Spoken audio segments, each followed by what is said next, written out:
just to illustrate the strange, magical, mystical ways that the universe works, we've been going back and forth for a little while trying to schedule this podcast. We met in Nantucket. We did.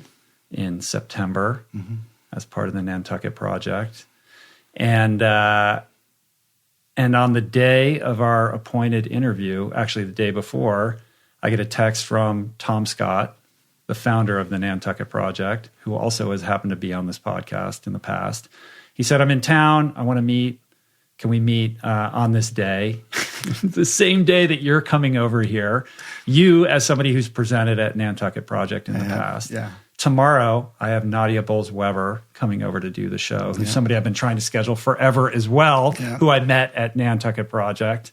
I don't know how that happens. How does the universe... It's convergence. In your experience, in all things divine, how do you account for that and explain that? I'm not sure I have any better insight than anyone else.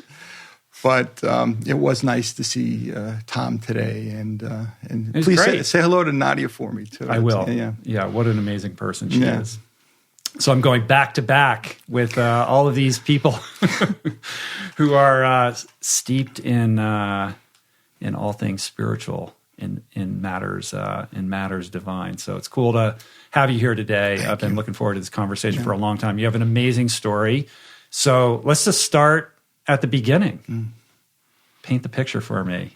Baller lawyer. In New York. Super successful by, normal standards in this country, I guess. And a big staff and real estate clients of note, and working 16 hours a day. And I was a normal kid, I grew up with my share of... Did you grow up in like the suburbs of New York City? I did, in Long Island. And I was a normal kid there, partier, and tried to stop, didn't stop, tried to stop, and but made it through high school and college and law school, and kind of ran that all up. Did you do the big law firm thing for a while before you started your own? No. I was always going to be your own boss. Yeah, well, I was a marketer from way back. I actually sold shoes on Madison Avenue to put myself through law school. So definitely. So you know how to put the hustle on a little bit. Oh yeah.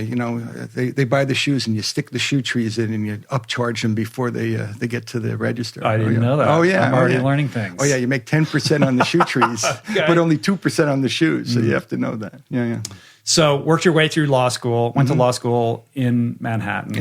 And did you start your practice? I know that you were up in like Mamaroneck, right? Where you had your practice, but did you start in Manhattan? Started in Manhattan, and after about 10 years there, moved it up to Westchester County.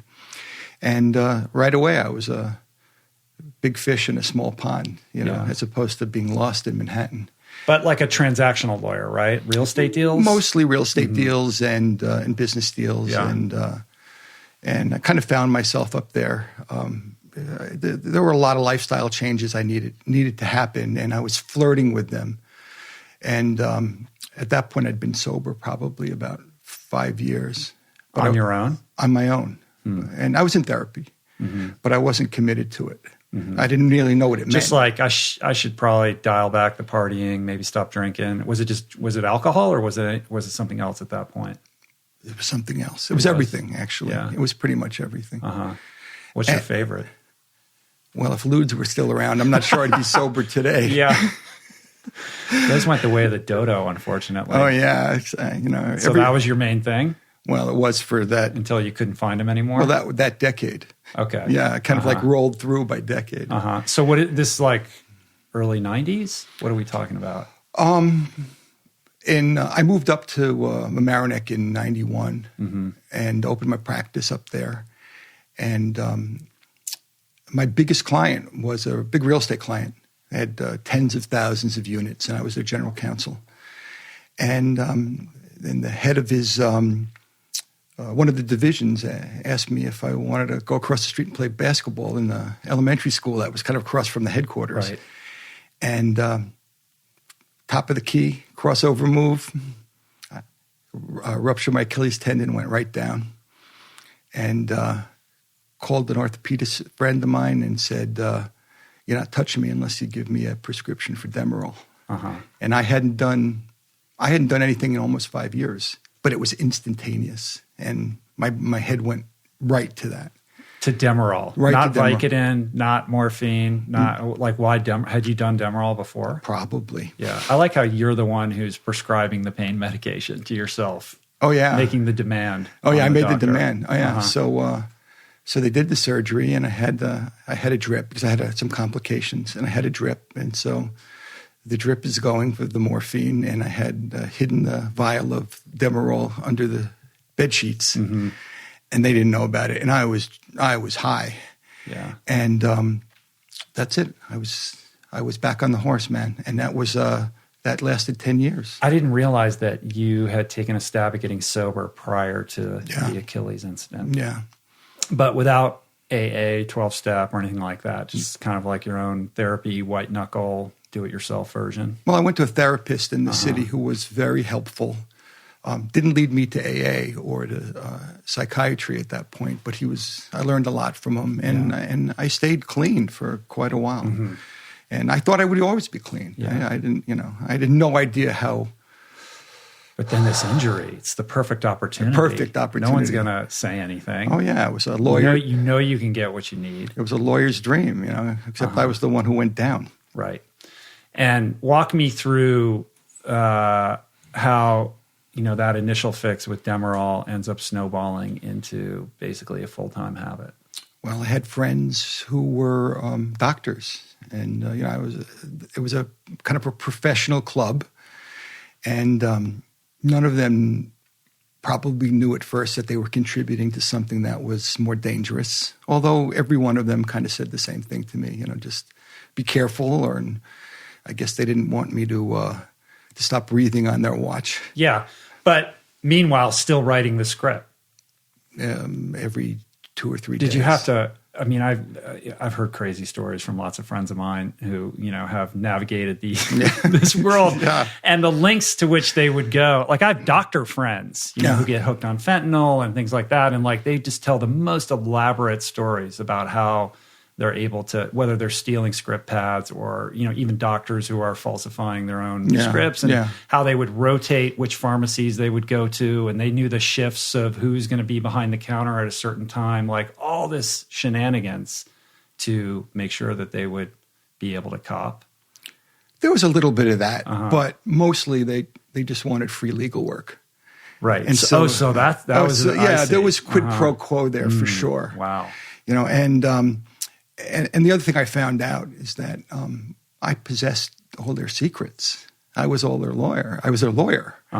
So, they had a vested interest in keeping me happy. Right. Well, that's a very interesting devil's bargain. Well, I didn't know that. I didn't even realize how manipulative I was being. I wasn't interested. I just wanted the drugs. Right. I didn't really understand any of that at the time. And was it always Demerol, or did that morph into Oxy and other things? Well, after 6 or 7 years or so, the change was pretty imperceptible from a day-to-day basis. It was hard to be able to.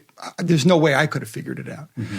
But if you had looked at me kind of in a cut of time of 2 years or 3 years, you would have seen massive changes of personality and of weight, and I'd blown up to 285 pounds at one point, and just kind of like the pores open of someone who is continually going through withdrawal. Yeah. And then sort of that clammy pallor. Oh yeah. I can't even. I look like Luca Brasi. That's right, what I look like, actually. Well, the other interesting thing, and I think it's important to point this out, just to be completely, kind of intellectually honest about the whole thing, is that in the first phase of this, your law practice blossoms, right? Because you become kind of this unqualified id. Like you're able to aggressively pursue these deals without fear. Like it kind of masks all of these things that hold us back in certain respects. And I think, that's what initially hooks the drug addict in, because it works for a while until it stops working. Well, it was a disinhibitor for sure, and I was willing to take on a lot of risk. And so things were flying. I mean, it was a go, and it was the run up to the .com boom, and some of my clients were offering me pieces of their companies in exchange for legal services, and other kind of seichel I had, and then at some point I stopped being able to show up. Yeah, and it was getting pretty tense. And I had a client who had hurt himself, and badly, and maybe he had neck surgery, and it was ugly. And he walked into my office one day, and he suspected what was going on with me a little bit, and he just dumped a handful of OxyContin on my desk, and he had a limitless supply, and because he could back then. And that was it. I mean, there was the tipping point where there was no return from, no way. Wow. So that guy was like the ultimate enabler. He knew you were doing this, and he knew that you had a problem, and he's like, "Here's your unlimited supply." Well, he wanted a friend. He wanted someone. There was no question. And for days, I didn't go to work. I sat in his den and we watched the Golf Channel. And just zooed out, It was. So no one's showing up to work. Well, I wasn't showing up to work. The people who worked for me, they were concerned, but I didn't understand that. And what I've learned since how much undiagnosed bipolar disorder, that I had back then, and how I was really self-medicating, and it had been bad my whole life. I just didn't really know because I had been medicated in one way or another throughout. Just in your own way through partying, trying to quiet my mind. This. Yeah, mostly manic. You've had manic episodes? Oh yeah, yeah, sure. And what does that feel like? Feels great. Yeah, that's what I've heard. That's the problem. Yeah, that's why people that have bipolar don't want to be medicated, right? Yeah, I mean, I've always, since I was diagnosed, and that had certainly was concurrent with my fall. I've been hyper vigilant, but I would go through phases kind of where I was semi-normal, and then I would get super smart and be able to see connections other people couldn't see, and solve all kinds of problems, and then slide into megalomania. And so I would have a doctor, for example, client who wanted a way to put his business together. And then in the same conversation, 10 minutes later, I'm talking to him about opening up 10 offices instead of one. Yeah. And he would look at me like I'm crazy. Like, we're having enough problem with one, like, what's this about? And then inevitably the crash would happen. Yeah. And I'd fall into depression. It's almost like cocaine talk. Yeah. Oh, yeah. Right? Oh, yeah, very much. Is it the most accurate representation that I've ever seen in media, like in narrative media, is the character in Homeland? Did you watch that? Oh, yeah. show? Oh, yeah. Because her episodes seem to be, from what I understand of the disease, to be the most kind of naturalistic and realistic compared to what it's actually like. When I saw some of her manic episodes, and it refreshed my recollection of some of the things I did, and people around me knew. I mean, I had, of course, yeah, but I didn't know. And I mean, my staff would line up at my office door, and which would be closed, and my assistant was outside, and they would be checking in with her, like where I was on the sine curve, and if I was if I was being smart or I was being crazy, right. and they knew, but I didn't. Yeah. Well, we have a chalkboard here. If you want to start writing equations down and pinning out pictures. Yeah. I mean, does it work like that, where you're up all night, like brainstorming, solving the universe's problems? It did. Yeah. It did. No, not anymore. I mean, but it took a lot of years of medication trials and things like that to figure it out. But what's it like when you pour Demerol or OxyContin on top of that? What does that mixture translate into? Well, I mean, that was pretty soporific, so that kind of brought me down out of my mania for the most part. But, the bouncing up and down was the worst thing that could possibly happen. Yeah. As was the stress of being in that kind of a law firm too. So I didn't know. But And what's going on at home with your wife? I don't know. I don't know. I mean, she claims that, this is my ex-wife. She claims that she didn't know, and I believe her, because I was just this big gregarious, personality, backslapping personality, and people, made a lot of, because the money was there and the personality was there. People made a lot of cut me a big wide swath, but I'm sure behind my back, Jeff will take care of it. Don't worry about it. I was the guy back then. I was a fixer, but I'm not sure that that's a good term anymore. But back then, in the Michael Clayton fixer, not the Michael Cohen fixer. Yeah, right? Yeah. I guess. Yeah. But Michael Clayton. I mean, he's hitting the poker games and doing a lot of kind of underground stuff too. Yeah. Is that part of your lifestyle also? Well, I might have thought I was like George Clooney, but probably not really. Right. Probably not really. So the wheels are progressively falling off the wagon. But really the life changer is a couple lines that you crossed. Yeah. You can't really ever take back. No. So walk me up to those points. Well, I mean, the firm started to decay, and I didn't really know it. And the day came when we ran out of cash. And it wasn't a large amount, really. And there's a lot of things I could have done with a phone call. But instead I told my office manager to move some money out of the client escrow account and into the operating account. And she looked at me like I was crazy. I mean, I remember the conversation, like, you sure this is something you want to do? And I said, yeah, do it.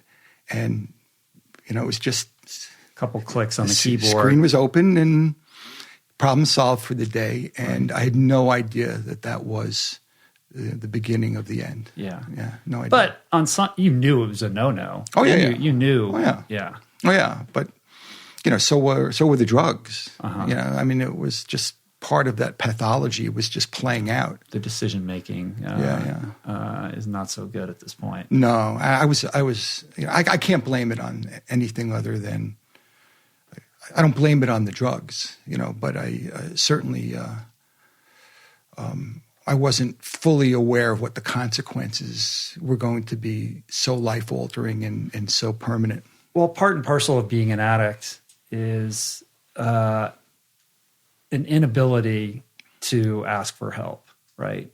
So you trying to solve this problem, like, I'd rather break the law and violate, every ethic that has to do with being a lawyer than raise my hand and say, hey, look, I have a problem here. Like, I can't meet payroll. Can somebody help me out? That would be to admit weakness. And that's, for whatever reason, very difficult for somebody who's in the throes of addiction. Yeah. Well, I wasn't going to get caught. I mean, there was, this was something private, so the and ego small. Also, oh yeah, you're for going sure. to be able to manage this. Oh yeah, and I'll put it back tomorrow, which I did, and then the day after tomorrow came, and I did it again, and it became a wallet. It became for our firm. Right. Once you do it once, then it becomes easy to do it again. Yeah, there's no question. Yeah. And where does this all catch up to you? There was an investigation that started through the ethics committee, the grievance committee, and over something small. And I had to hire ethics lawyers, and I was being investigated, and there were a lot of interviews, and I thought I was doing well.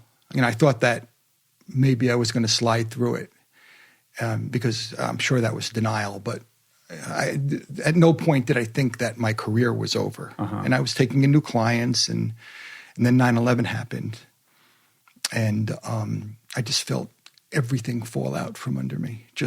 There was like every sense of safety or structure or just went in that moment.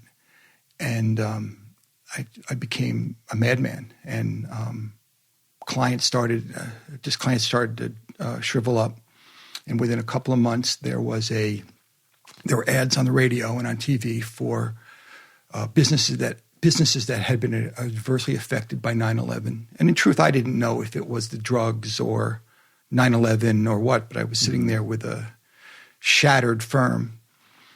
And I called up the SBA, Small Business Administration, that was advertising for businesses to get in touch with them. And I asked them, I told them my story, and they told me I would qualify.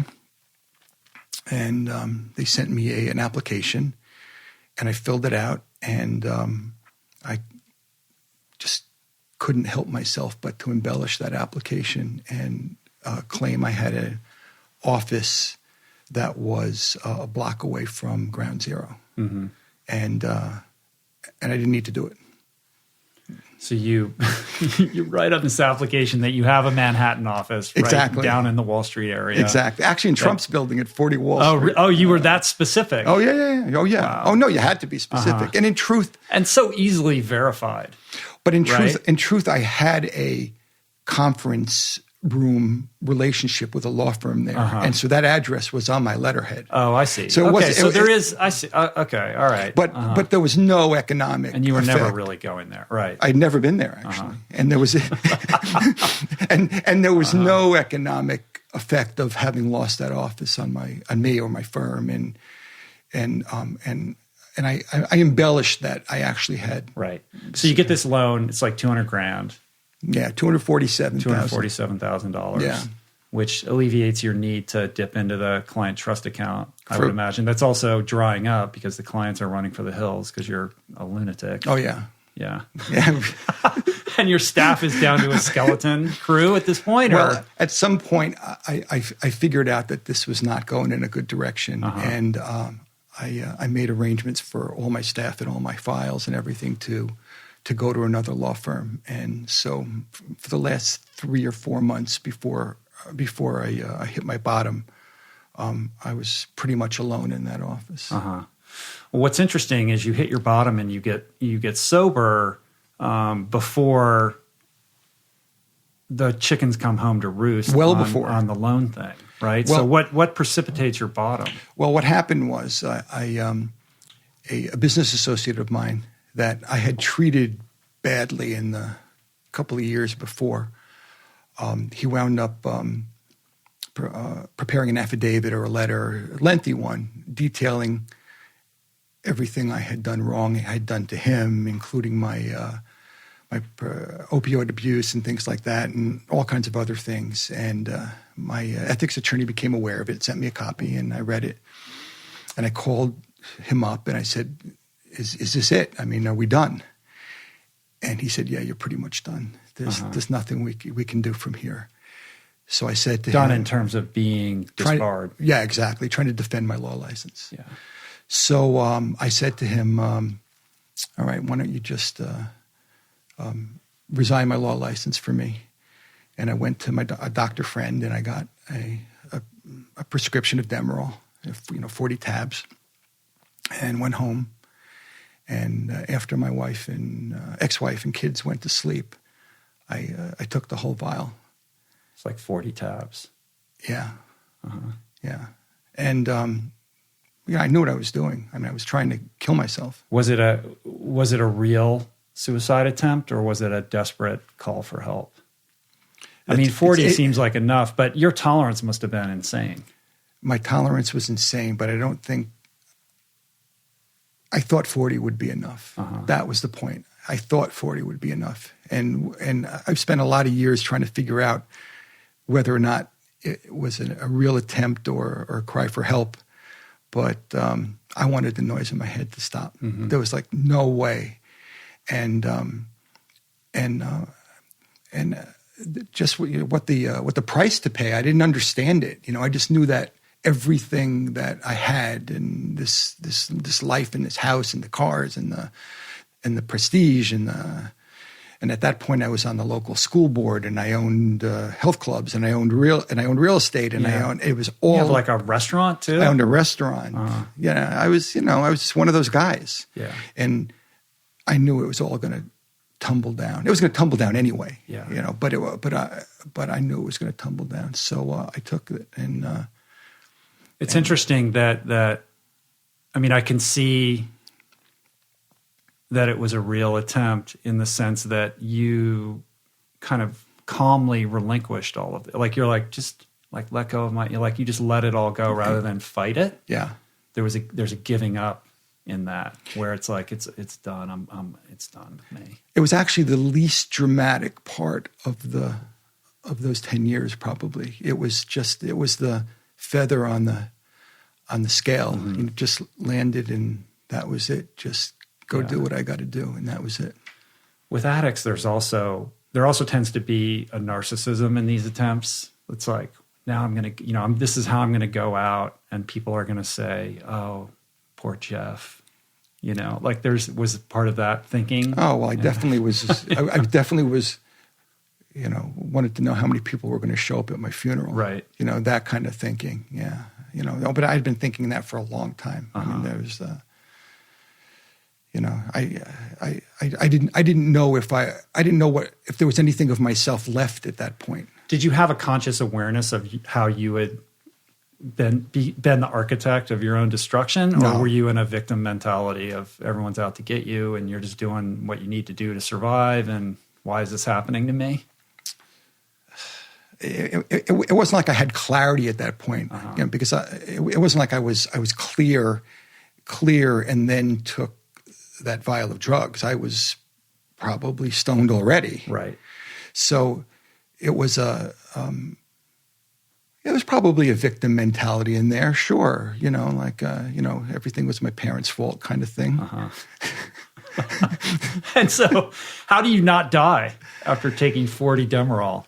I think you hit it. I had a huge tolerance, but I woke up in the floor in the morning, and I vomited all over myself, and I didn't go kind of the Jimi Hendrix way. You woke up on your own, or did your wife? No, I woke up on my own. Yeah. It was pretty early, and I knew where in the kitchen we would have had some more things I could take, and I kind of crawled to the kitchen. I remember hoisting myself up to try to get it, and I realized I had taken them too. I mean, and so then there was the trip to the, a couple of days later. I actually detoxed. I didn't go to the hospital, but a few days later,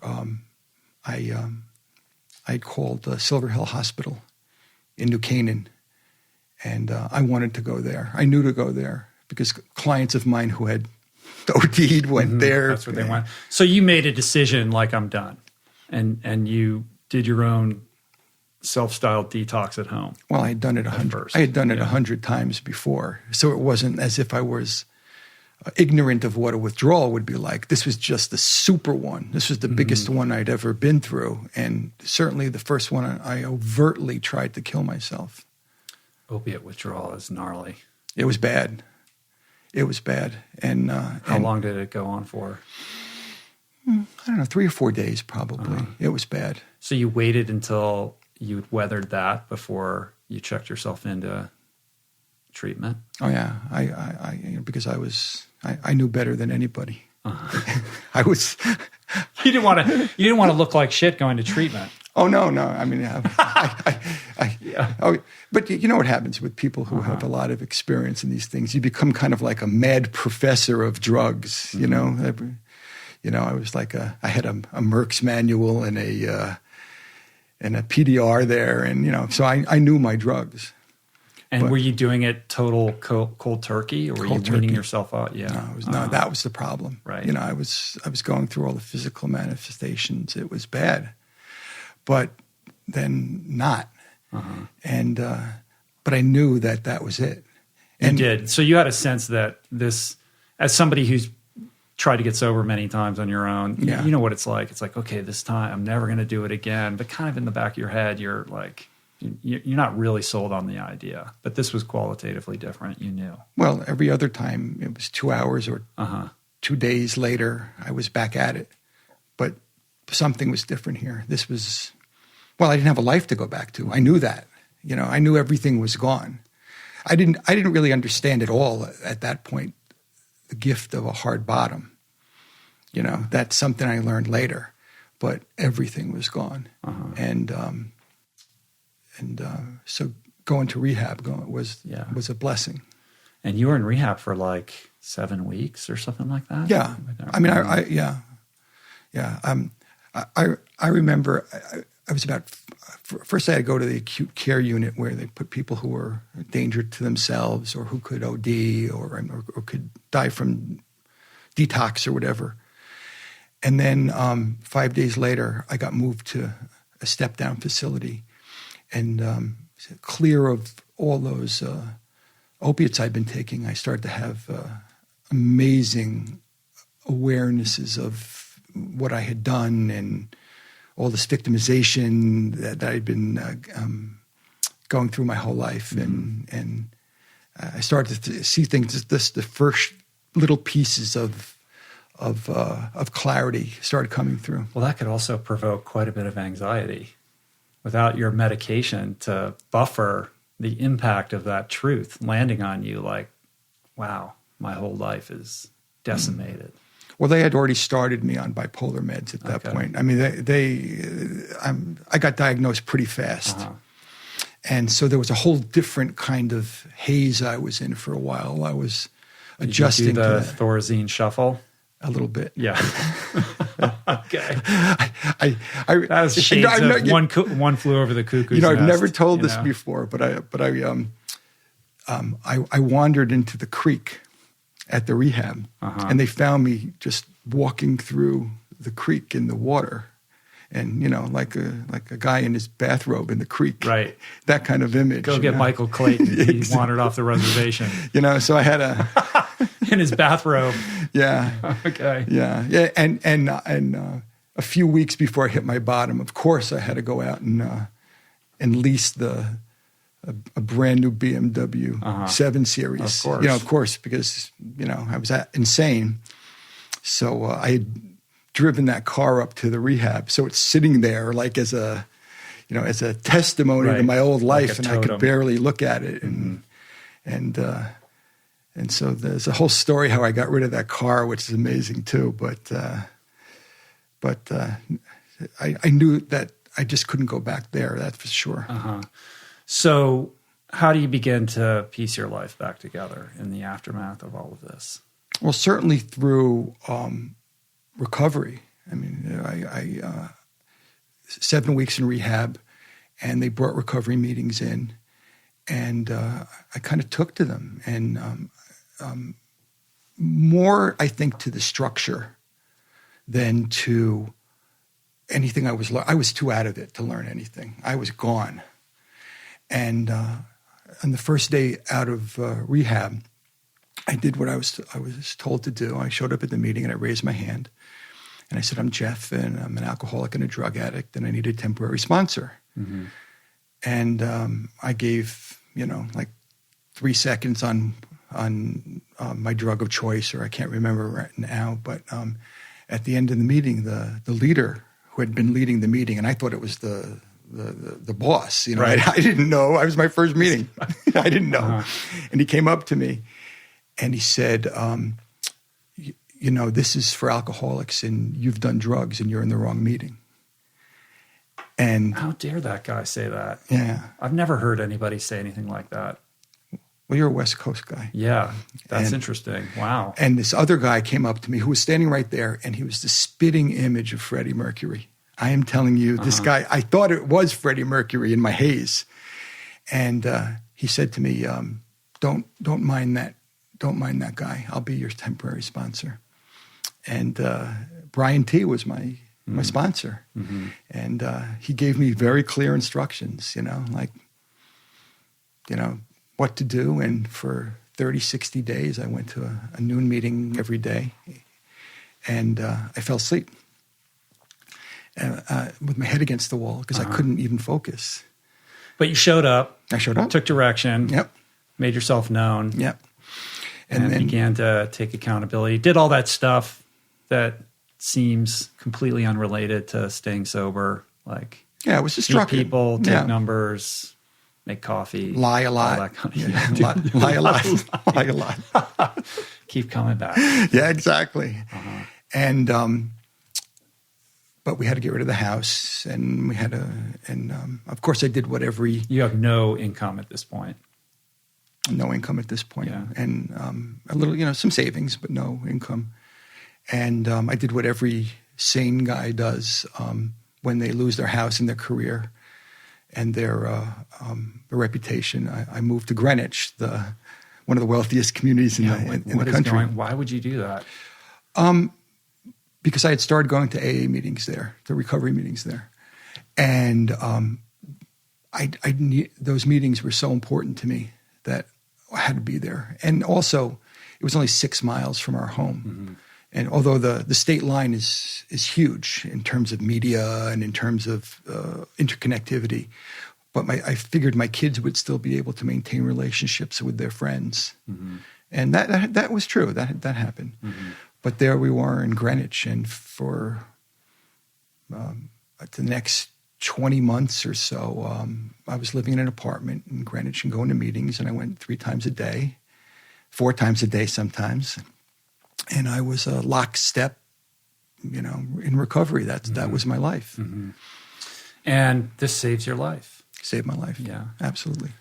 It's interesting to me. I'm always encouraged when I hear stories like yours of people whose lives have been spared as a result of the 12 steps, because in our fast-paced modern culture, it seems like every year there's some new hot take on what sobriety is or should be. Yeah. And now we know more about addiction and alcoholism than we ever have before, and all these other ideas are antiquated.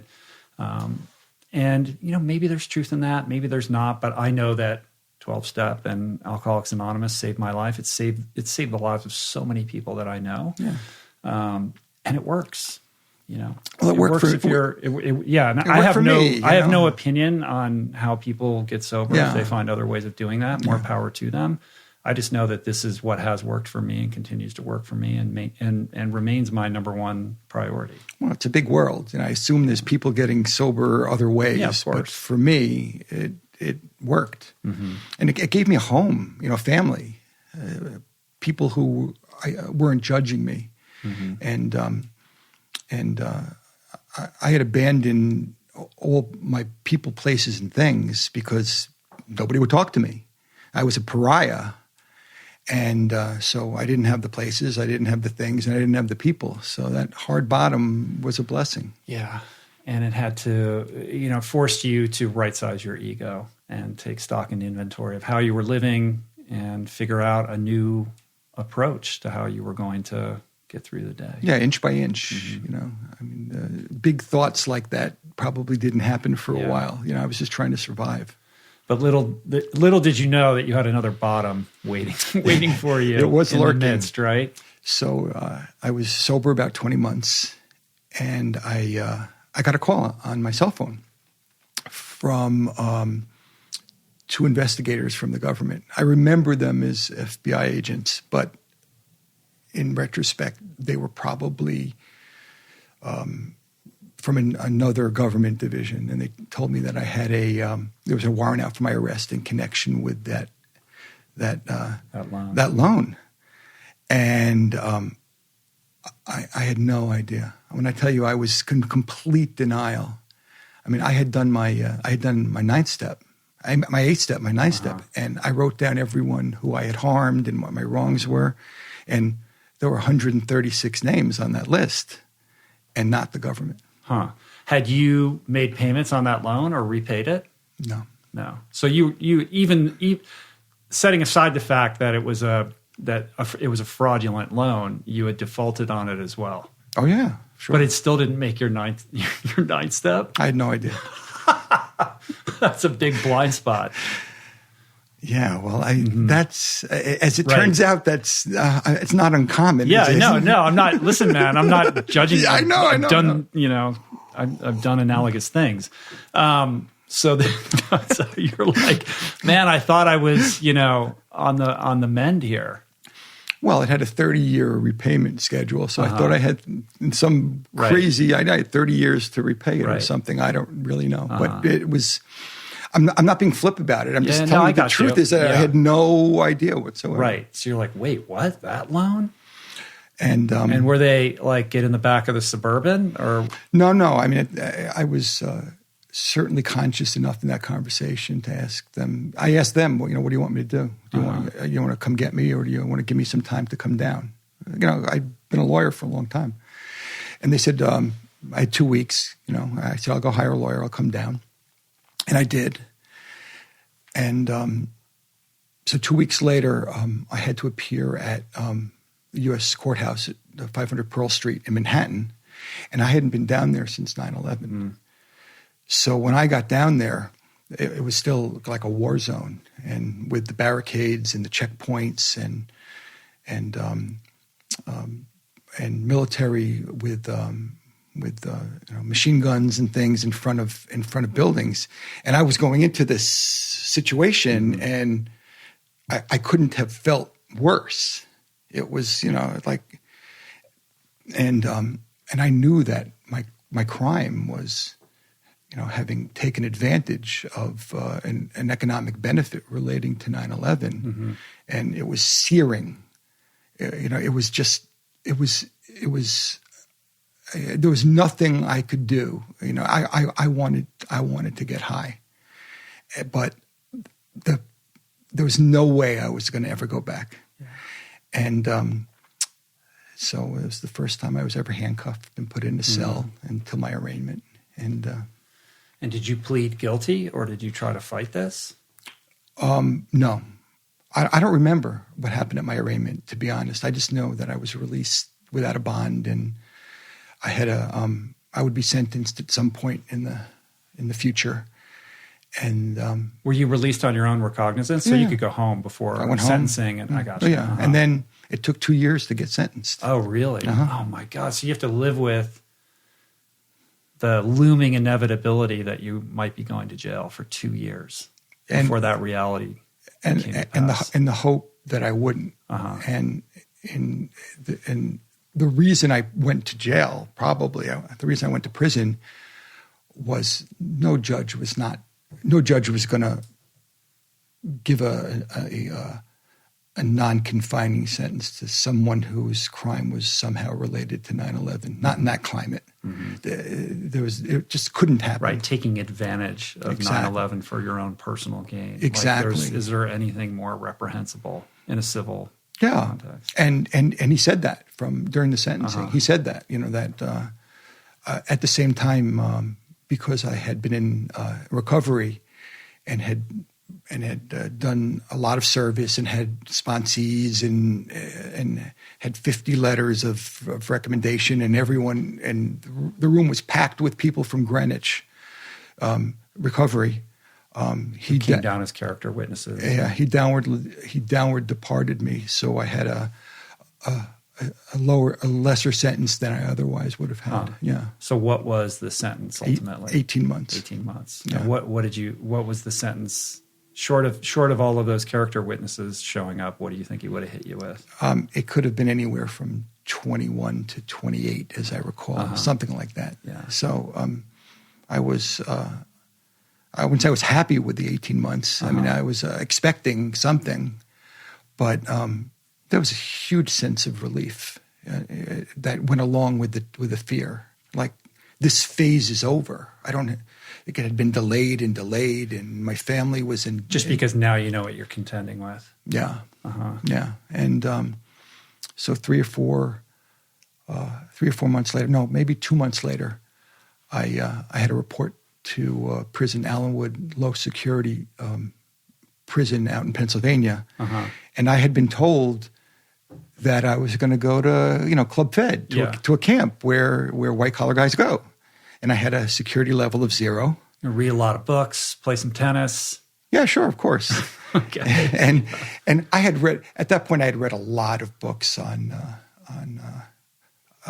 confinement, and I had read Mandela and Bonhoeffer and Man's Search for Meeting Viktor Frankl, and a lot of things that kind of put me in that headspace where preparing for this. Yeah, and because at that point I'd been sober almost 4 years, there's no doubt that was the biggest influence on me in terms of making it part of my recovery. But I found out that I was designated to a low security prison with bars and controlled movements and walls and dogs and fences and razor wire. What happened? Like no vacancy at the country club? It's exactly what it was. On the day I was designated. You didn't have any chits that you could call in? And I tried. From the Michael Clayton days? No, I tried. Did you? I tried.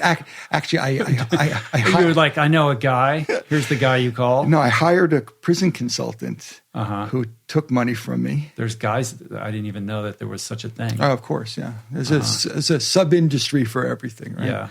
And he took money from me and then did nothing. He's supposed to broker this deal a change of designation, yeah. As it turns out, like 5 years or 6 years later, there was a special on Dateline or 2020, one of those shows, and he was the subject of one of those episodes where he was wanted for murder. Oh man! So that's dark. That is some Michael Clayton shit. You know what I mean? Like this guy's probably, on the speed dial of a lot of hedge fund managers and guys like that who are in the crosshairs of the feds. Oh, there's a whole story. Right. Yeah. But, I hadn't heard a word about the guy in all those years. And I pointed at the TV and like that's the guy I paid who didn't do anything. Yeah. And I don't know if I was remarried at that point, but I said to Lynn, my wife, I said, that's the guy, that's the guy, And, so no country club for you. No. But still minimum security.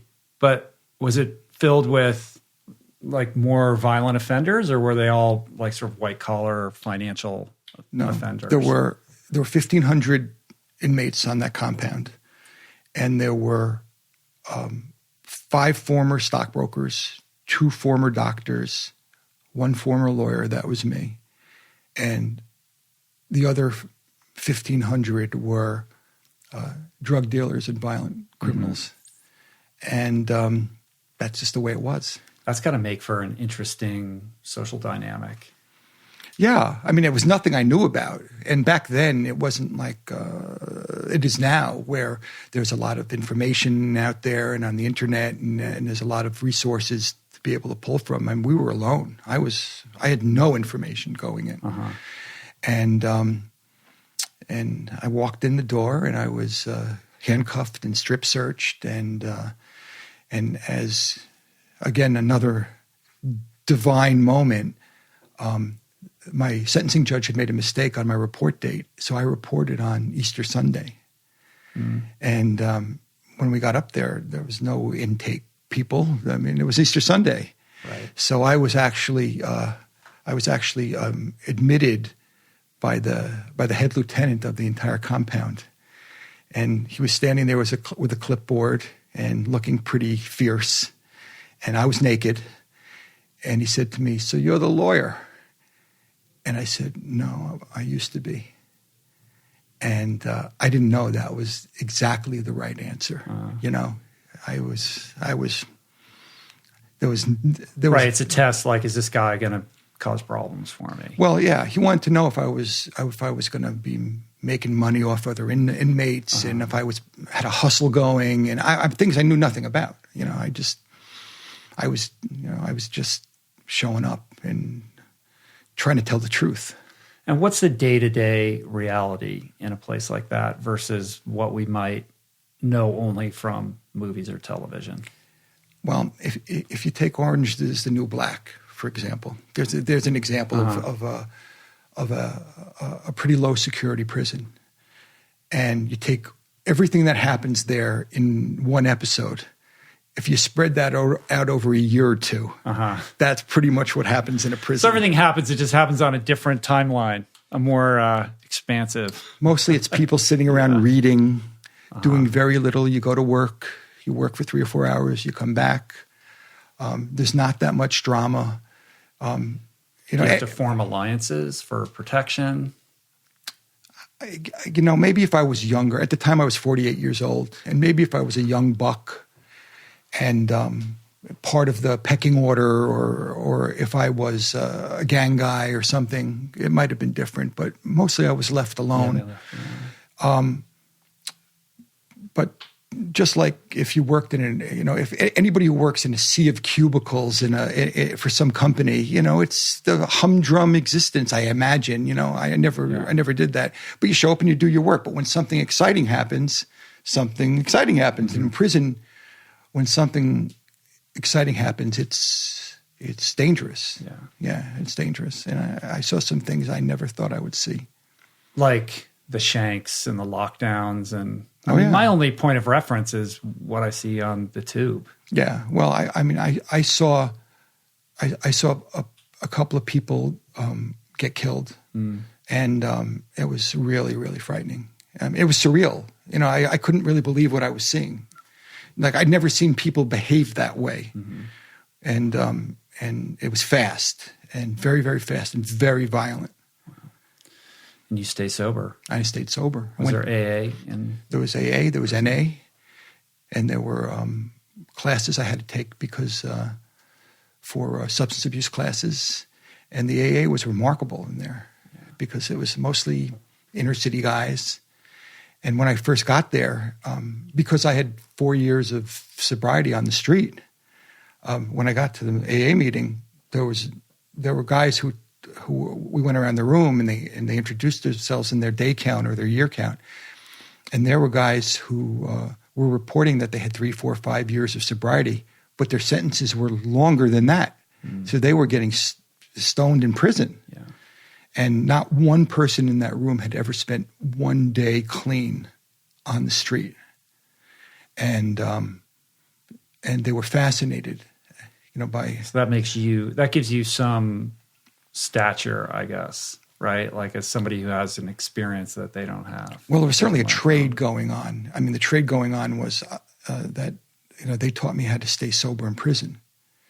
And the greatest fear they had was going back out on the street and being tempted quickly by women, drugs, whatever. Yeah, because you're no longer in a controlled environment, right? Oh, yeah. Well, this is the first sense of community that most of them have ever had in their lives. You don't realize even how much isolation people live in. And this was, people don't really know what it's like in a prison. Yeah. It's a family in a way. Of the white collar criminals that were in this prison, how many of them were there in some way related directly or indirectly to drugs and alcohol? Like how were their offenses kind of intertwined with drinking and using? I think that 100% of them, 100, okay. But I don't know that they were drug crimes, but just massive partying, impaired judgment. Oh yeah, for sure. Yeah, for sure. And you do the whole 18 months. I did 13 and a half months. 13 and a half, okay. And then I came out to a halfway house and then to a home confinement. And I lived with a friend in Connecticut for a few months until my sentence was over. And then I started 3 years of federal probation. And the first wife, when did she split? I was kicked out. Oh, you were kicked. I was kicked out. When did that happen? That was right. That was before prison. During prison. No, that was right after I got arrested. Okay. So that was back in 2004, and she for good reason. She was, she was right. Yeah. What's your relationship with her now? Do you talk to her at all? Or? Yeah, it's civil. It's civil. I hurt her. I hurt her. I hurt my children. It took a lot of years to reform relationships with my children. How old are your kids now? 34 and 30. And I have 3 grandchildren and 1 on the way. And I didn't know if I would ever see them. Yeah. I didn't. But things are better now. So you get out of prison. You're in halfway houses, sober living, trying to figure out how you're going to make your way in the world without being able to do the one thing you know how to do to make a living. Yeah, barred from it. Yeah. And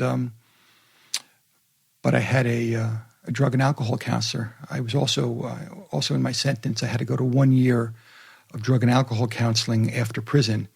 And it just so happens he was a ex-priest who became a ex-Catholic priest who became a drug and alcohol counselor. And he asked me, what are you going to do? And I was a product of recovery. So I said, well, I'm going to go to recovery and I'm going to have sponsees and I'm going to do my thing. And he said, my job is AA. Yeah, my job is AA. And he said to me, well, maybe it's a good idea to do some things that you can put on a resume. And that was like an aha moment. Uh-huh. And so like, oh yeah, resume. I never really had a resume before. So I called up Silver Hill and I told them my story, that I'd been to prison and I want to come volunteer there. And they told me to come right over because I happened to be in the area. And I went over there and I sat down with them and we talked for a while. And they told me that they wanted me to become a volunteer and they made me fill out an application and they were going to do a background check. And I wasn't quite sure what the background check was about because I told them everything that. Yeah. But of course, that's their process. And I left there thinking, if I can't get a volunteer job in my own rehab, how am I ever going to be able to do anything? But I got a call from them 2 hours later, and they told me I could start. Mm-hmm. And I collated paper. I did stapling. I did whatever, and worked my way through to more and more responsibility there. And where does divinity school enter the picture? Well, I was volunteering in a couple of different places for a couple of years, and it became clear that I wanted to be in a helping profession. And kind of like when I first started, wanted to be a lawyer, I thought it was a helping profession. I didn't realize, how much the money would subsume all that, and I didn't know what I wanted to do. So I went to see a pastor at the church, and I was Jewish at the time. Mm-hmm. I didn't think we said that yet. I was. No, I was going to get to that. I'm aware of that. I'm aware of that. I know you're aware. How does this Jewish guy end up, becoming a reverend? Well,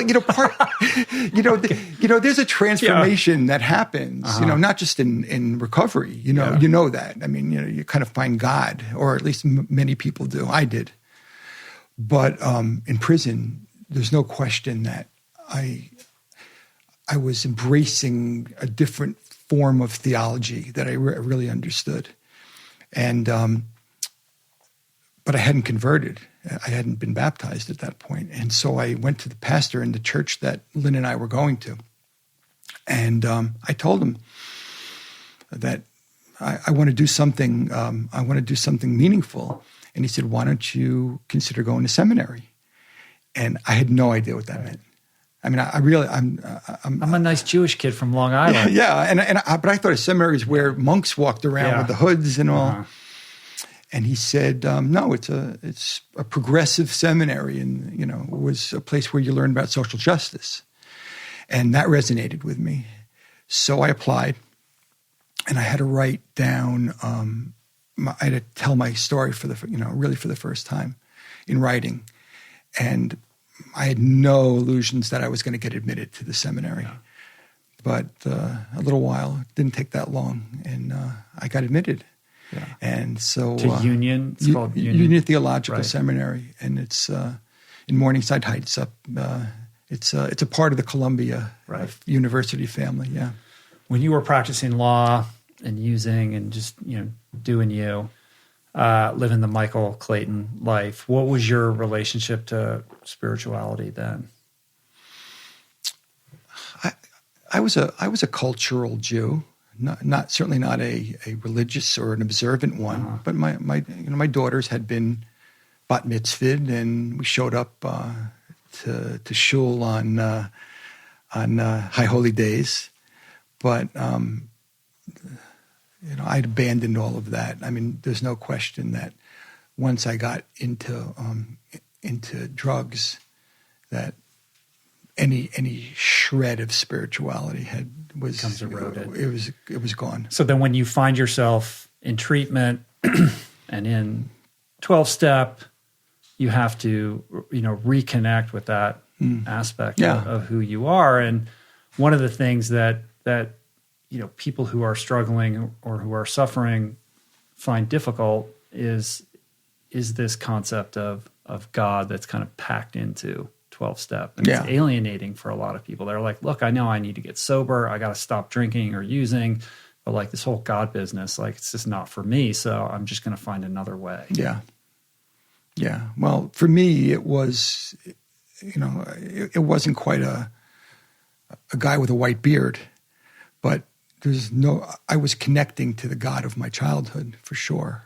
Some omnipotent, omnipresent being. There was an anthropomorphic aspect to it, but certainly I was praying. I was on my knees praying to something, and it was forming. It was forming as I kind of went through the next few years. And how did that evolve? Like, what does that look like for you now?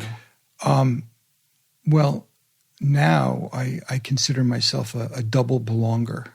So what does that mean? I mean, I'm Jewish and I'm Christian. And that was a phrase coined by Paul Knitter, who was one of my professors at Union Theological, who was a Christian and a Buddhist. And you can do that. Yeah, there's no rules. Right. Who's giving permission? Yeah, exactly. And in truth, so much of it is about how we live and how we behave, and living in right thinking and right action and right intent. And, these are Buddhist ideological tenets within the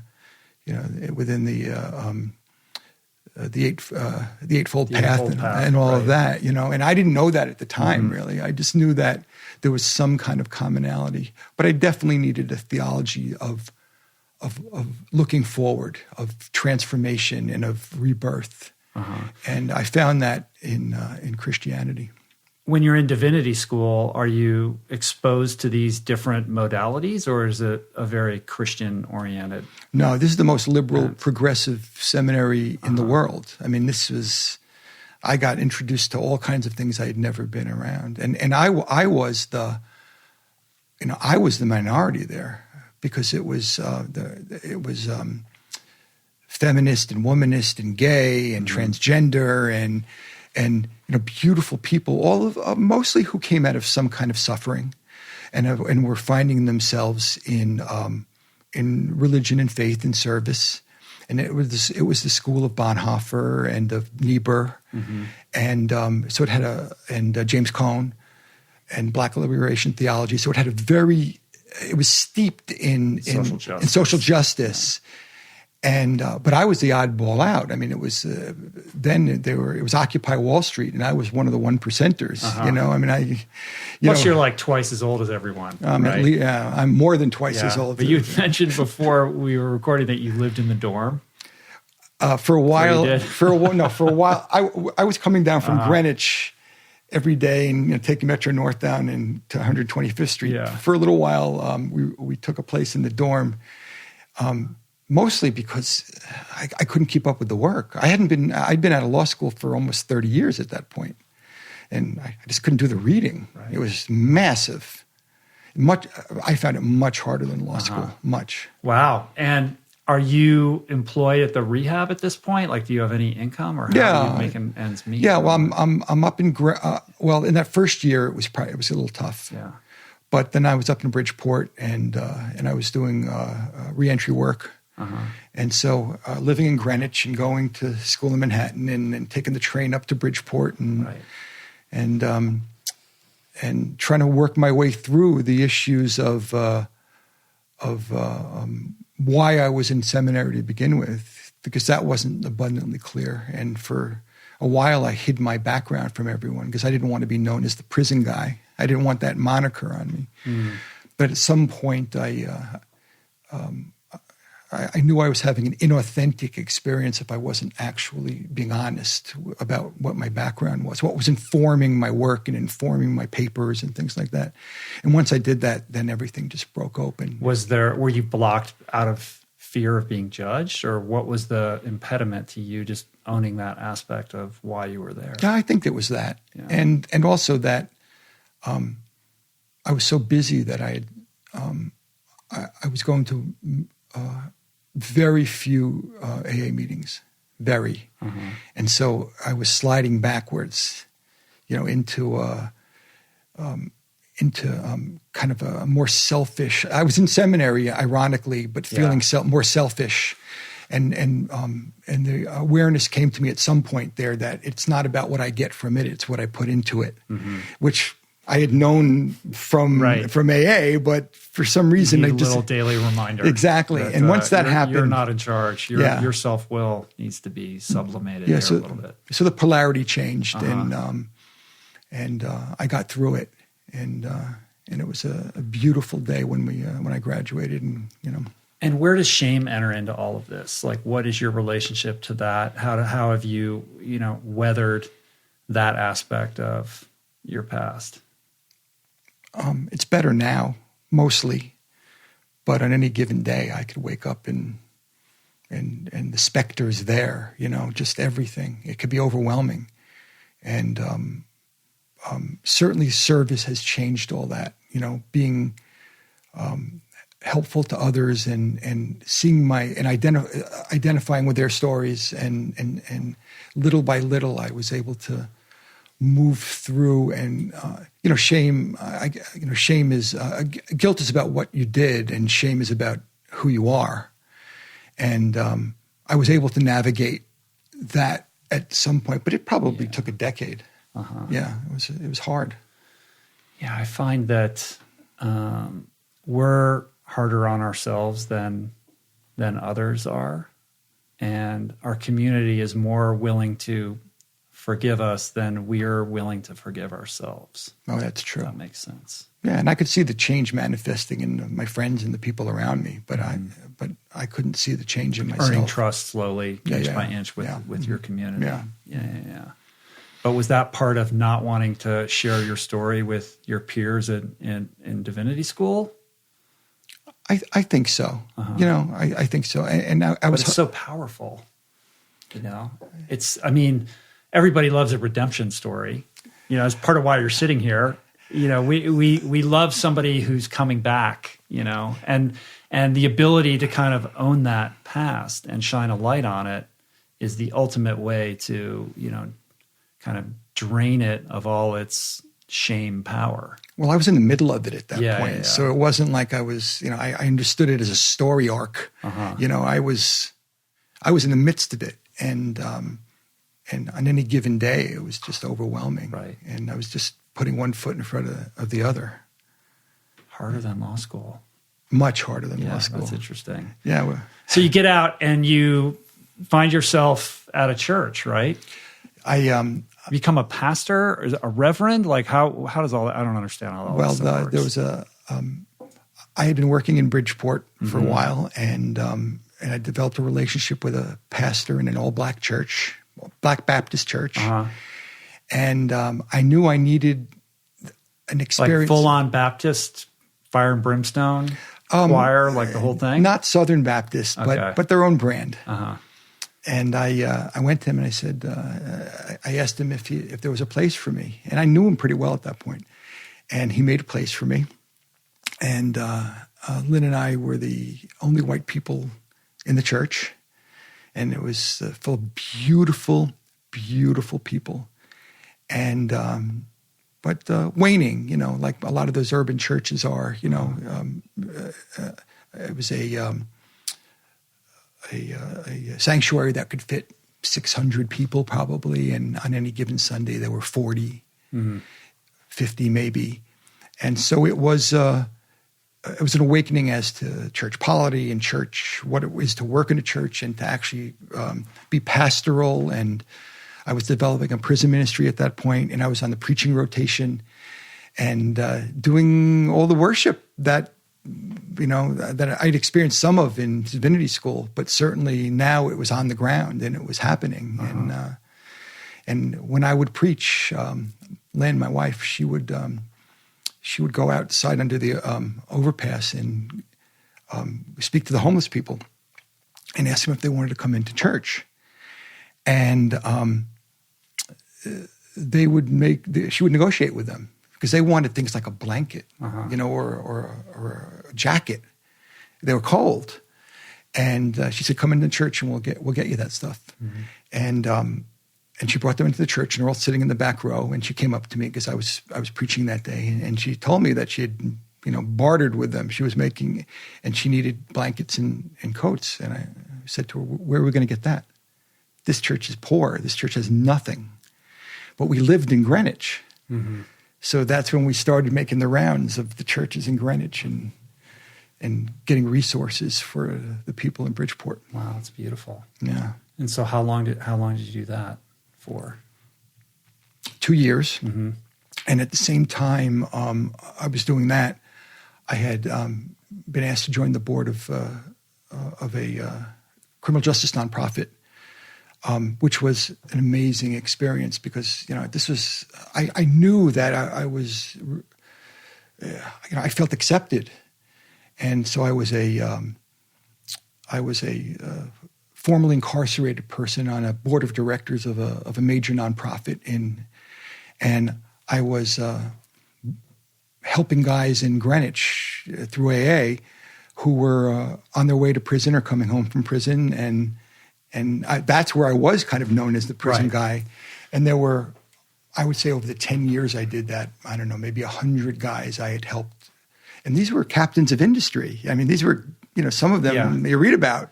This is where I feel like you really find your calling, right? You become the go-to guy for somebody in Greenwich who got in trouble, who's headed to prison, or somebody who recently got out of prison and is trying to figure out how they're going to live in the world again.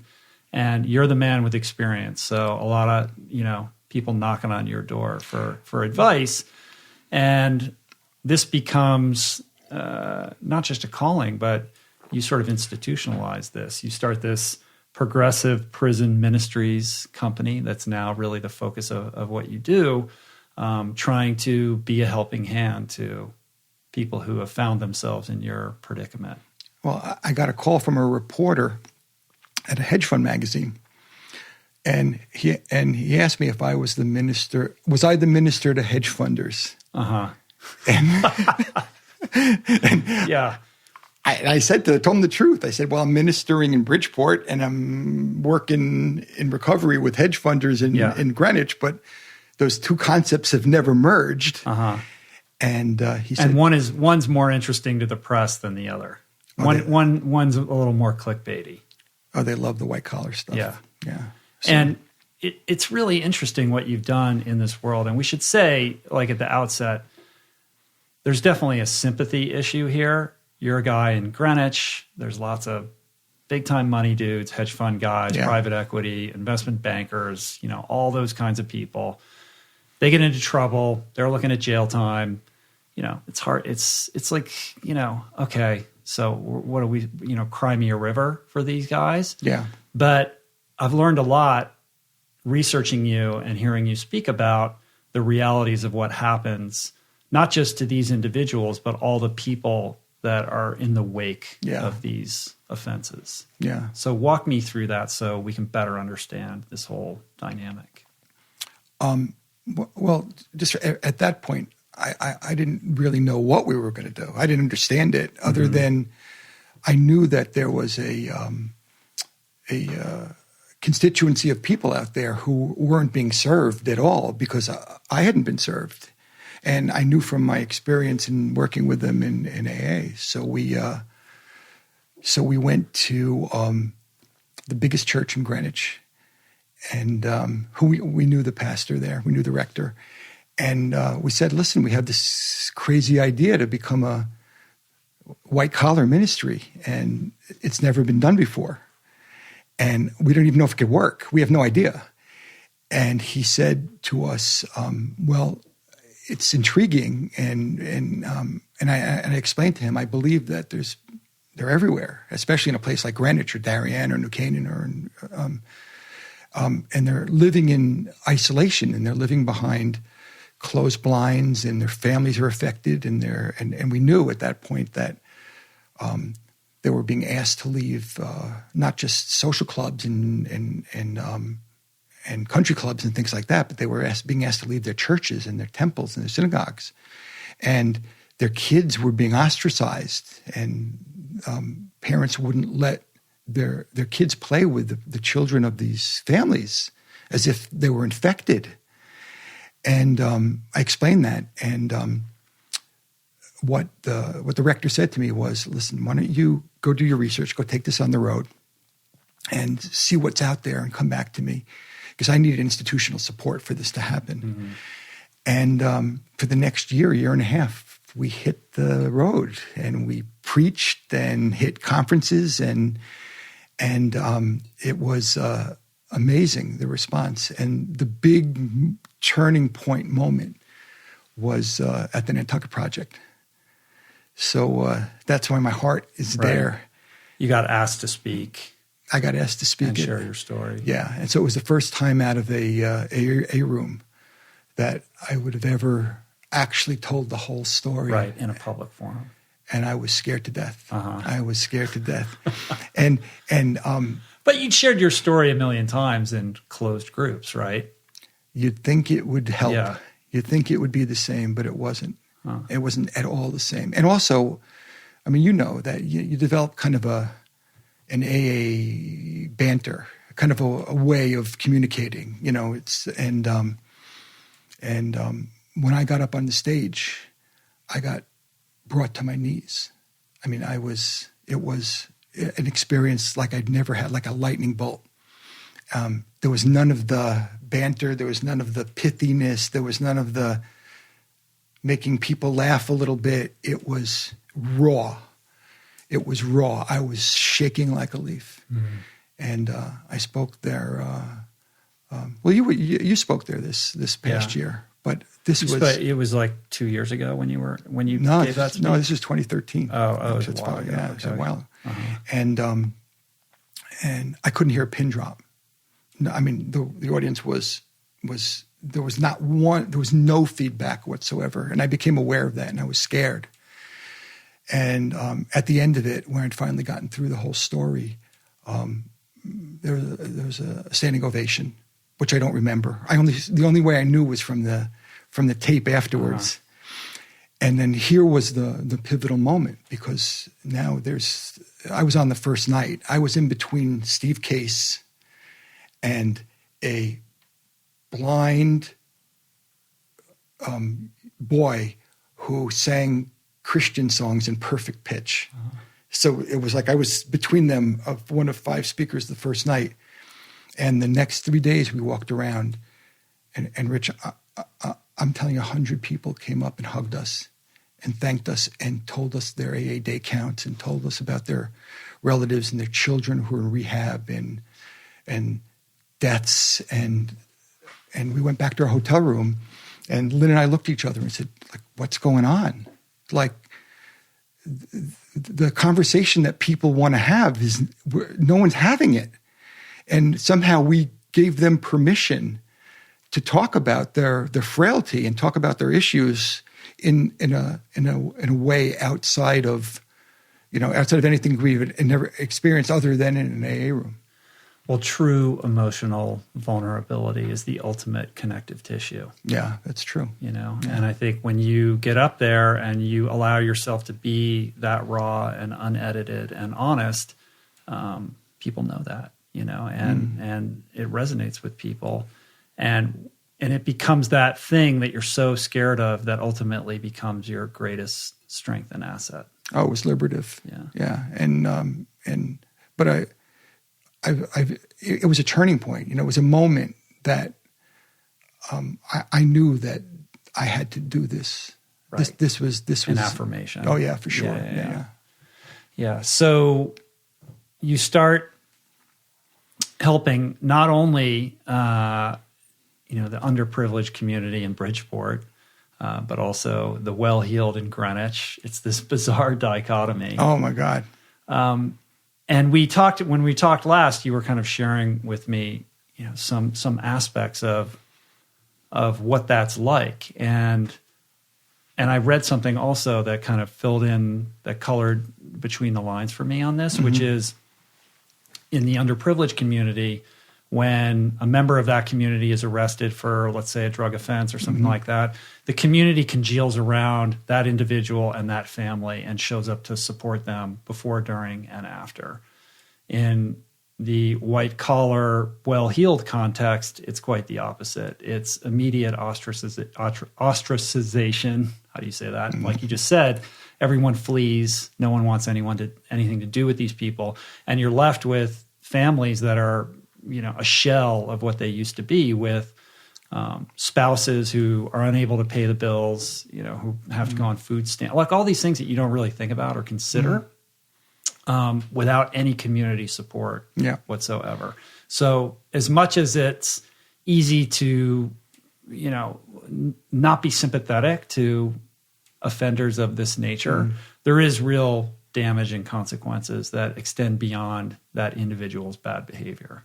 Well, also because we've been influenced by the media to paint everyone with this very broad brush. An overwhelming majority of people who are prosecuted for white-collar crimes are not the big name sensationalized stories that you read about in the paper or you see on CNBC. I mean, they're kind of just normal people who've were desperate or addicted or had mental health problems or something went wrong. And they found themselves at that tipping point. And I would say the great commonality is that it's mostly guys, so I'll just talk about it as a male thing, that they didn't have the core character or ego strength to walk into the bedroom and say to their wives, look, I'm not the man I thought I was, or I'm not capable of doing the things that we thought I was. So what we should do is we should simplify, sell the house, sell the cars, simplify. And the reason they don't do it, and this is reported by maybe 95% of the guys I've worked with, huge number, is because they were afraid their wives were going to leave them. And mostly because they spent a long time lying and not being a partner and being emotionally distant, overworking and being emotionally distant. And they were afraid that their wives, without the money, that there was nothing left there and their wives were going to leave them.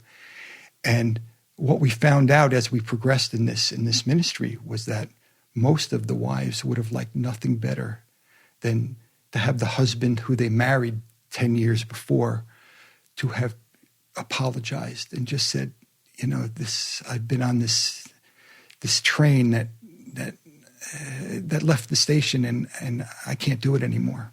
Yeah. It's heartbreaking. It is heartbreaking. Like that. Yeah. Or it's a context in which the water just is brought to a boil at such a slow rate that it's imperceptible what's happening until it's too late. Oh, yeah, it's death by You know what death. I mean? Like I asked you if you knew Tom Harden, Tipper X, and you're like, of course. And I was like, really? He, for long-time listeners of this podcast, you'll remember that he came on the show. It must be 4 or 5 years ago at this point. Infamously known as the most prolific FBI informant in securities fraud history. Sure. A guy who crossed the line, made some trades he shouldn't have made, got a tap on the shoulder, said get in the back of the Suburban, and was faced with the prospect of prison or becoming a dutiful informant for the government, which he was more than happy to do. He fulfilled that role, and his work culminated in the arrest and prosecution of like a litany of big-time high rollers.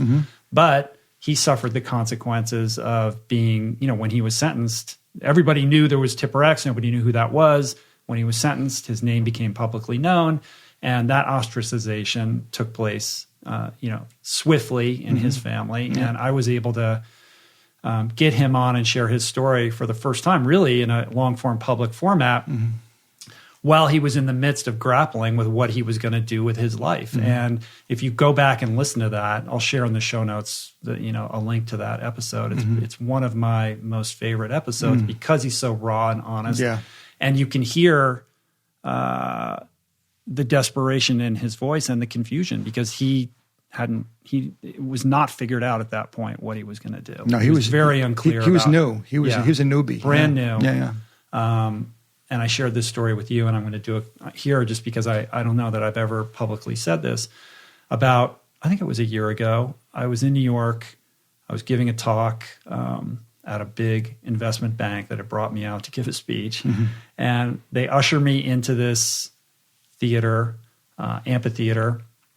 And they said, the people that are, there's a little panel going on right now. They're almost done, and then you'll go up. And I opened the door, and I looked at the panel, and it was Tom Harden on stage, sharing his story of what he went through with a group of traders, private equity people, investment bankers, in the hopes of sparing them the pain that he had suffered and the transgressions. And I just thought, what a beautiful, incredible, full circle moment to be able to bear witness to that after the experience that I had had with him initially. And I think his experience perfectly encaptures the kind of characters that you're, of service to, but also a success story in that he's found a way to take this shame and everything that he's gone through and channel it for the betterment of other people.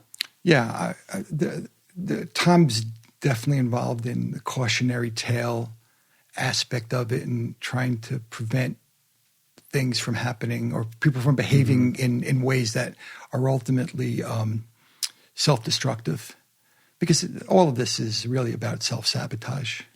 Just trying to relieve ourselves of some inner demon somehow, and people just blow themselves up. Or an ego that's so out of check, you just can't fathom that you'll ever be caught, that your experience is going to be different. Yeah, exactly.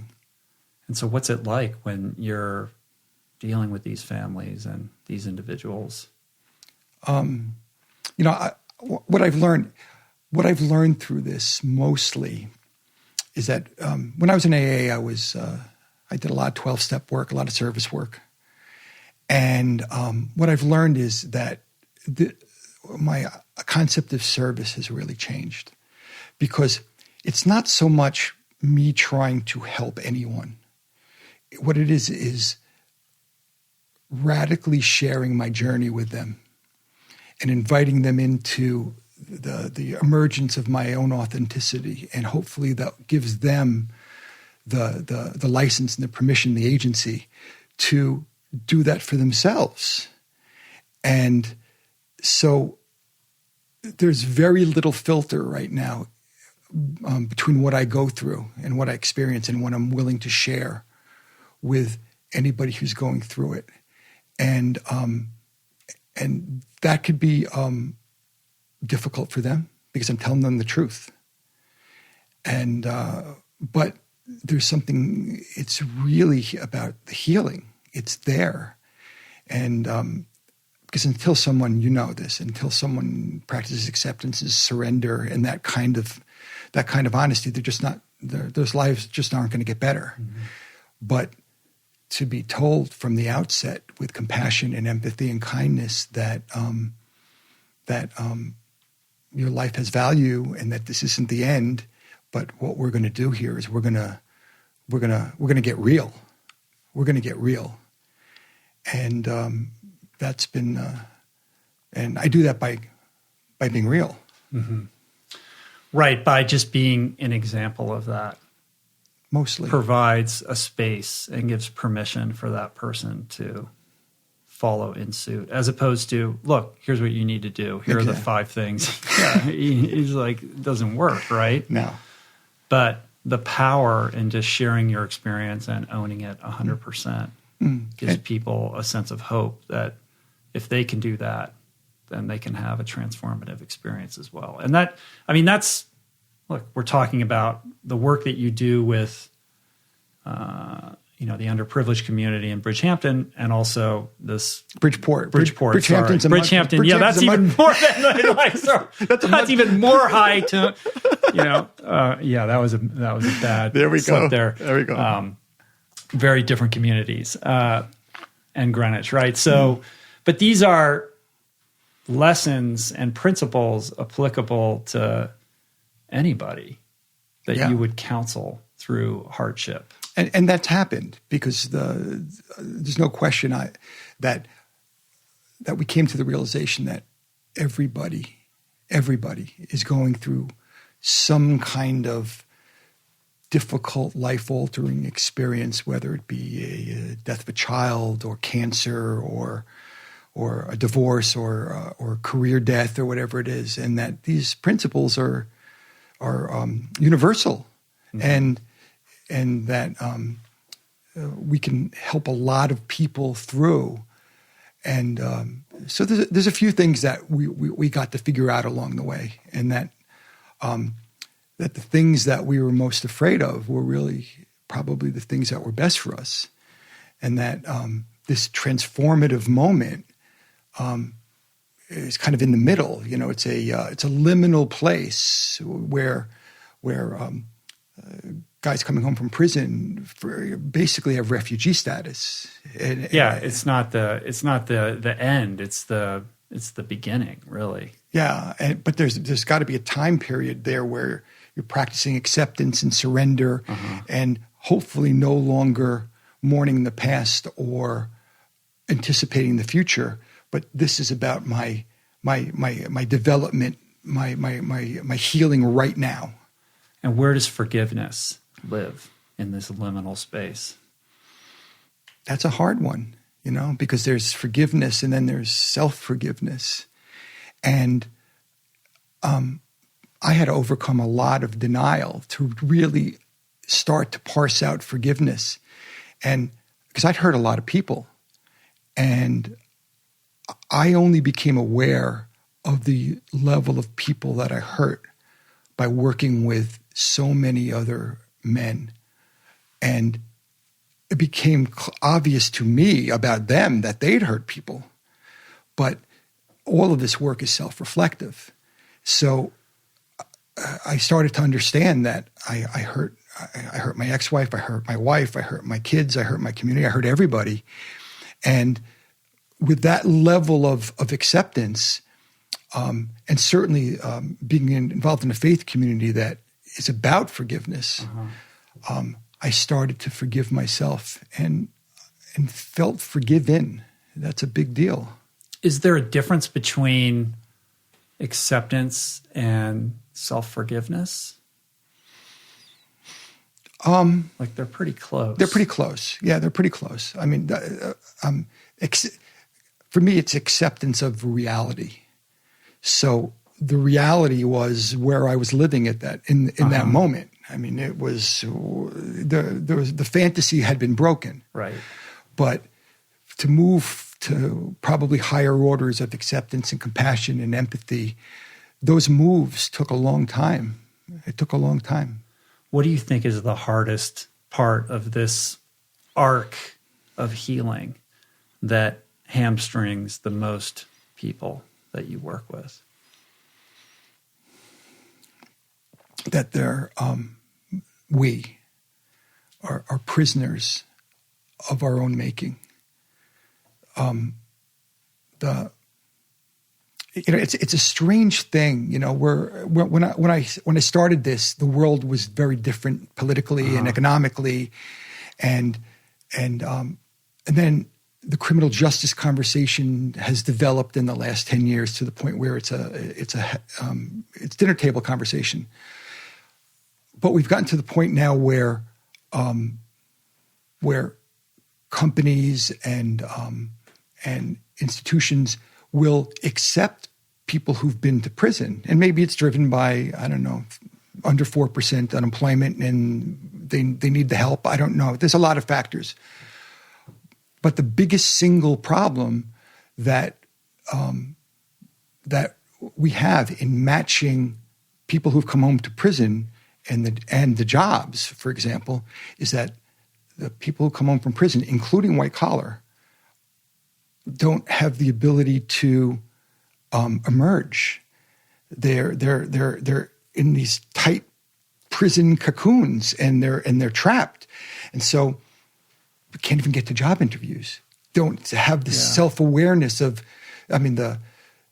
imagine the amount of capacity that is lost of tens of thousands of people who have advanced degrees and have so much experience, and they're driving Uber, or they're working in construction, and so much of that is about their own making. And can you find the opportunity in the dismantling? I mean, obviously, I would imagine you look back and you have some gratitude for these experiences that Huge. were, on paper quite tragic and challenging and difficult to navigate, but you now live a life that I would presume is much more fulfilling than the life you were living before. Yeah. Right? I had no way of knowing. So to be able to kind of navigate that treacherous landscape from there to here is really the goal. And, when I kind of canvas, when you scale up and look at it from 10,000 feet, it's as much a social problem as anything else. Like we're in a time right now where, we herald the billionaire like we never have before. We put a purported one in office, and this is the ideal, the manifestation of the American dream. And so we've created institutions that funnel young people into systems that lead them to believe that the billionaire dream is possible for them.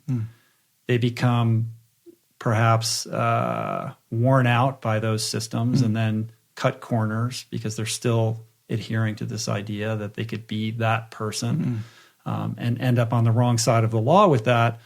But what's driving all of this? It's ego, it's greed, it's our consumerist culture. It's a crisis of values and ethics that is fomenting what's beneath all of this, right? And as somebody who now lives in a spiritual place, how do you think about cultural mores and how we can raise the collective consciousness of society and culture at large to, be a prophylactic against this kind of thing even happening to begin with? Well, that's the big idea. There's no question that it can't be just about being on the road and telling cautionary tales to business school students and prospective lawyers and hoping that 1% of that information will get through. There's got to be a radical shift. But the things we honor are really strange because, we might think that we honor the billionaire, for example, or we honor the rich and famous, but underneath it all is this a deep sense of schadenfreude. We're waiting for them to fail. Yeah. We want them to fail, and so there's this. The devil's not far from the door. There's a sickness involved in it, and so do we really love Justin Bieber, or do we love the fact that he's in the back of a squad car having been arrested? Right. And I'm involved in the various stages of that with people. It's one of the reasons why we've first it's the reason why I accepted the job at Family Reentry. About 3 years ago or so, I was on the board of directors there, and they asked me to become the executive director and CEO of that organization, and which ended about 3 weeks ago. But I was the first person who had been incarcerated for white-collar crime in the country to be made the head of a major criminal justice organization. So that's not the first person who's been to prison. That's the first white-collar criminal. And that was a big move. It was a bold move for the board of directors, but I accepted the job because I wanted to be able to say that we can be trusted, that we can be in positions of respect and authority, and that we don't have to live in shame. And at least that was the theory. Yeah. And whether or not I've helped to move the needle even 1 degree, I don't know. I mean, the proof will be in the pudding for that. But the conversation out there has certainly shifted. And there was a time when I couldn't get invited to any parties in Greenwich, for example. I mean, I was a pariah. And then there was a time where I was an interesting story, or I was the wait till you hear what Jeff has to say. Or I was I was party trick. Yeah, the token party trick for sure. Yeah, but I don't feel that way anymore. And I'm certainly invited now to things that I wouldn't have been invited to in the past, and I'm walking erect and with my head held high, and so are a lot of other people. So is Tom Harden. This is a perfect example. Yeah. And because we don't have to live in it. And what does this mean more broadly in terms of trying to change our culture? Well, I mean, we're a culture that at one point in our history, I believe, held basic character issues in high regard. Certainly, ethics and morality were at the center of our university system. I mean, the first colleges in the country were seminaries. And somewhere in the middle of the last century, we abdicated that kind of training to professional schools. And then, for example, the business schools created something called business ethics. Mm-hmm. I don't even know what that means. Right. So how do we find our way back? I think it's happening. I think that. Do you think it's happening as a reaction? Oh, yeah. Yeah. Oh, yeah, for sure. I mean, I think that people are much more aware. And I think that there's a few things going on at once. I think there is a call back into character and values. And you just see it even in people's lives. I mean, 20 years ago, dads weren't coming home to play soccer, to coach soccer. But now you see a whole backlash. I think backlash is probably the wrong word, but you see a new generation of people who are reinvested in their families in a different way. And it's certainly one of the reasons why we've taken on kind of what we'll call a ethical rehab approach. And so it's for people either in prevention, education, or in kind of the redemptive process, or then in the reunification of families and the restoration of people into whatever their new norm is going to be. But we're providing kind of the services that people would have in a drug and alcohol rehab, but specifically oriented towards ethical issues. So, an example is, Tiger Woods. He has ethical lapses of his own sort. Right. He gets chased down the driveway by his wife with the pitching wedge or the 9-iron, and he goes to his lawyer's office, and his life is over. And the lawyer says to him, "Well, go to rehab." And he did for 90 days. And when he came out, he's someone who'd evidenced a willingness to go through some kind of transformative experience. And I'm not at all interested in what his lawyer has to say or anyone's lawyer has to say. I'm interested in the person. I want to help people actually change. And I'd love to do it before there's some kind of precipitating event. Mm-hmm. But the reality is that these guys and women, when they've been tapped on the shoulder by the FBI or someone else, they're in survival mode. Yeah, it creates a heightened reality that precipitates a willingness that otherwise would not be found. Yeah, and they don't even know what kind of sum game they're in at that point. They don't know. But yeah, I think look, rehab can be this perfunctory stop on the PR rehabilitation trail for people that find themselves in the crosshairs of some crisis of their own making. But every once in a while, it works. We saw it with Michael Phelps. Sure. It's effective for certain people. Some people, they're just doing it to check the box so that, they'll be ingratiated back into society again. Only time will tell whether that's real. And the only way to know is to pay attention to people's behavior. Well, at the end of many AA meetings, there's a line of people with little white sheets that go up and I was one of those guys.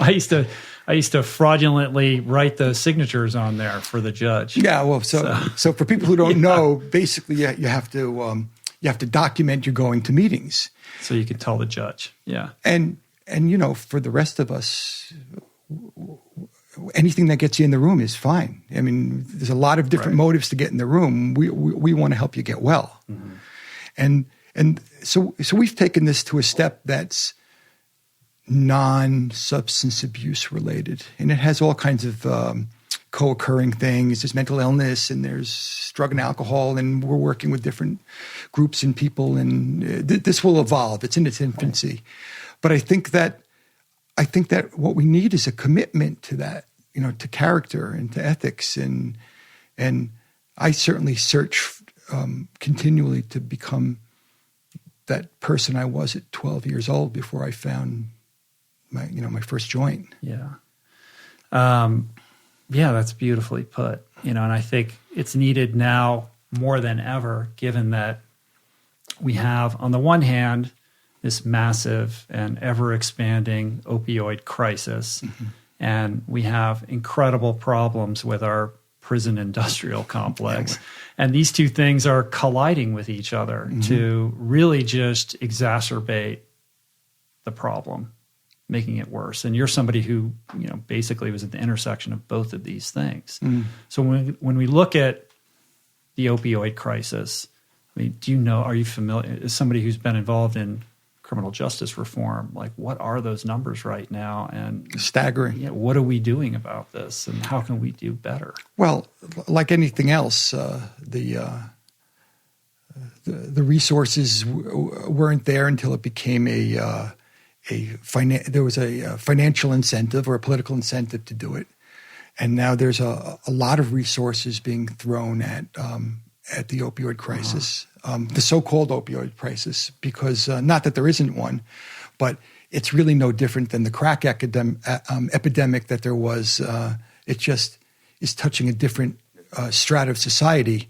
So it's a shame that we will, we criminalize behavior that affects the inner city people, but we show such empathy and compassion for the same kind of problem, but it's affecting people in the more affluent communities. But anywhere we can get the resources, I'll take them. Yeah. I'll take them. I mean, it is, but it's also, look, they call oxy hillbilly heroin. Like, it's, very deleterious in a lot of, underprivileged communities throughout the South, particularly, in areas like that. Like, it's touching all different demographics, I think, from the guy on, like yourself, the Park Avenue guy who gets the surgery and gets, wants the Demerol, down to, smashing up the oxy pills and, being stuck in your basement for 6 months. Last year I became the volunteer chaplain to the fire department in the little town I live in, in Connecticut. And so I had to go through a certain amount of orientation. And so they're talking about the different kinds of calls they go on. They go on fire calls. They go on cat up a tree calls. They go on all kinds of different calls. And one of the calls they go on are exploding meth labs. Wow. And I'm in this bucolic You're like, I live in Connecticut. Like, Litchfield Hills, beautiful, exploding. That happens here. But in front of the church on the hill are crosses with the names of all the kids from the high school who died that year. Wow. Yeah, so it's real. And what about our prison system? We're like right in the wake of this prison. Isn't it in the Bronx that like lost its heat during No, Brooklyn. Brooklyn, right? The heat went out during the polar vortex. Like we got problems here. What's going on there? Well, it's subhuman conditions. I mean, it was subhuman conditions before the heat went out, and it was just exacerbated, and it's terrible. And I know a lot of I wasn't there, but I know a lot of people who were there, it's terrible. It's the warehousing of people, and it doesn't make a difference what your economic background is. It is making money on the backs of other people, and so we live in a culture where criminal justice, basically you make $50,000 roughly per year per person. And so just do the math. If we have 2-point-something million people behind bars, that's the size of the consumer, and someone's going to make money on it. Yeah, I mean, is there any way out of this privatization scenario that we find ourselves in? Like, short of changing campaign finance laws and how lobbyists work and all of that, I don't see this changing. Too much money's being made. My personal theology is not to, is to be positive. And I do believe that there's a lot of awareness going on. But I believe that, I also know that this is a conversation that's been going on for centuries, maybe for millennia, and that the advocates will advocate, and the people in power, and it's truth to power, and the people in power will probably grant little wins to people so that they're placated. To appease. And they'll find other ways to make their money. We have to wind this down, but I want to leave people with a place to go and something to think about, particularly people that are listening who are suffering, continue to suffer, or know somebody who suffers from a substance abuse problem. As somebody with long-term sobriety who's kind of steeped in the traditions, what do you have to say? What kind of lifeline can you throw to someone who maybe is wrestling with this privately and has yet to really come to terms with the reality of their situation?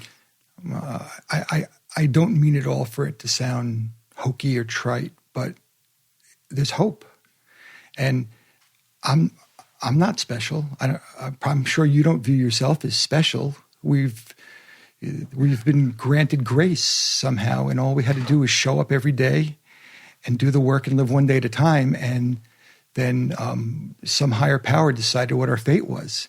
So if it could work for us, it could work for anybody. And I don't take it for granted for a day, because the us is today. Tomorrow is going to have its own, its own issues, and I trust I'll be sober tomorrow, but maybe not. Maybe not. But if there's anyone out there who thinks that it's impossible, or thinks they're so desperately in the throes of their addiction or their problems or whatever, and the answer is just like when I sat at my desk and I had a stack of files or a stack of paper, how do you get through it? And the answer is start at the top. And that's what this is about. Just turning myself over, or anyone turning themselves over to things that they don't know about, and that's okay. As dark as the prison of your own design may appear or feel to you, I assure you and I promise you that there is a hope, just like you said, that there is a light available to you. And I say that, not to be trite, as you mentioned, but only because I've seen this transpire in thousands of people over the years. People coming from circumstances and situations so dire that it's actually mind-blowing, the extent to which they've been able to turn their lives around. So I implore anybody out there who's listening, who has a sense that they may have a problem, please reach out for help. There is help available to you. If you do not want to drink or use again, you do not have to. But you've got to raise your hand. You've got to make your voice known. Seek out help in your area. There are plenty of resources. I'll link some of my preferred resources in the show notes to this episode. And please take advantage of them because you're worth it. And the world needs you to be the best version of who you are, which is sober and conscious. Amen to that. Right on. Yeah. Thank you. Thank you. I appreciate the work that you do. It's beautiful, actually, and your story of transformation really is quite wonderful and amazing. So I wish you the best. As is yours, by the way. Well, maybe I still need to go to divinity school. I don't know. My mother would be happy, probably. If people are desiring to connect with you, where's the best place for them to go online to do that? At prisonist.org. So like womanist or feminist, prisonist.org. And all the information's there. And we have a lot of resources, a lot of content that's valuable. You do like a radio show too. Yeah, we do a radio show. Yeah. Usually I have the headphones on. You do. Right. Next time. Yeah. Cool. Thank you. Thank you, Rich. Come back again sometime. Thank you. Bless you. Thanks, God Jeff. bless you. Peace. Yep. Lance.